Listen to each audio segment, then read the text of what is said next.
the Florida governor, who has continued to toy with the prospect of a 2024 presidential run, embarked on the overseas trip roughly 1 week ago. The trip was officially branded as an international trade mission to discuss ways in which Florida can expand economic partnerships, according to the governor's office. A handful of officials accompanied him, including Florida Secretary of Commerce Laura DeBella, as well as Florida Secretary of State Cord Byrd and his wife, First Lady Casey DeSantis. He kicked off the trip with a stop in Japan, also visiting South Korea, Israel, and the United Kingdom. Notably, DeSantis made waves during his stop in Israel after signing anti-hate speech legislation while visiting the U.S. ally.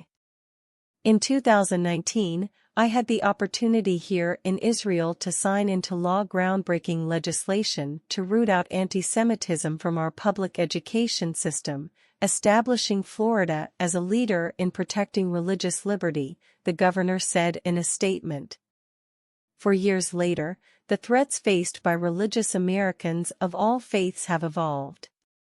Through this legislation, we are ensuring that perpetrators who commit acts of anti-Semitism and target religious groups or individuals will be punished, he added. DeSantis visited the United Kingdom on the last leg of his trip, but according to Politico, he failed to garner rave reviews.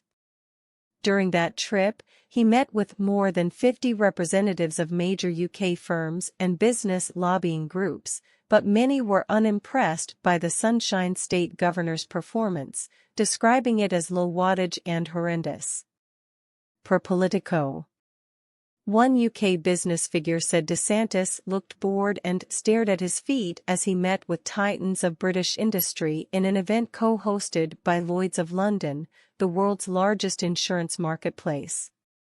He had been to 5 different countries in 5 days, and he definitely looked spent, but his message wasn't presidential, they told Politico. He was horrendous. A second business figure who was in the room said it was a low-wattage performance and that nobody in the room was left thinking, this man's going places. That business person added that it was like watching a state-level politician. I wouldn't be surprised if people in attendance came out thinking that's not the guy, the individual added, commenting on a lack of stardust. Another attendee said DeSantis came across well, while another plainly described him as fine, per Politico. Those reviews coincide with similar whispers in the U.S., as major donors have been more vocal about airing their frustrations pertaining to DeSantis. Rumors of uneasiness surfaced in March, as donors reportedly began to question if it is prudent for DeSantis to run against former President Donald Trump in 2024. However, some major Republican donors have spoken out about their concerns publicly. Republican megadonor John Catsimatidis, CEO of Grestedes, for example, has publicly stated he will not support the governor in a presidential bid, pointing to DeSantis's alleged lack of communication skills. Why would I support somebody to become president of the United States that doesn't return phone calls, he asked. As Breitbart News reported. Why do people contribute to people, he asked. They want to have access and to be able to have a discussion. He added that he has never in 30 years of doing politics asked anybody for anything or a personal favor. Never. According to the Examiner, Catsimatidis in 2018 donated $15,000 to the DeSantis state campaign but gave even more, $600,000, to the Trump Victory Fund the year after and into 2020. Rolling Stone also made waves after citing a group chat featuring major donors who were also expressing dissatisfaction with DeSantis. As Breitbart News reported, "What the fuck is wrong with RD?" one group member wrote, referencing DeSantis's response, or lack thereof, to the major flooding in Fort Lauderdale. the governor was noticeably absent, traveling around the country and delivering speeches at the height of the historic issue. That week, he was in Ohio for the Butler County Republican Party's Lincoln Day event and eventually declared a state of emergency for Broward County.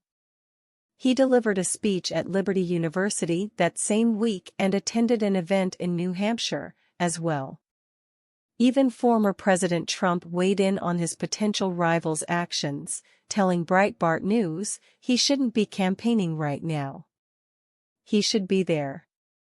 According to Rolling Stone, one group chat participant wanted to know how to best contact DeSantis to complain. It also cites other complaints from these top donors, one of which included DeSantis referring to Ukraine as a territorial dispute. Megadonor Thomas Peterfi has also put support for DeSantis on hold, and megadonor Ken Langone has also voiced concerns. DeSantis has yet to make a presidential announcement but has, notably, refused to dismiss the prospect of challenging Trump in 2024. Last week, the Florida legislature passed an exemption to Florida's Resign to Run law, which if signed would effectively allow DeSantis to run for president without resigning from his post as governor. Prior to this exemption, DeSantis would have had to resign, but under this exemption, he could, theoretically, remain in his post until the presidential inauguration, should he jump in the race and win it all.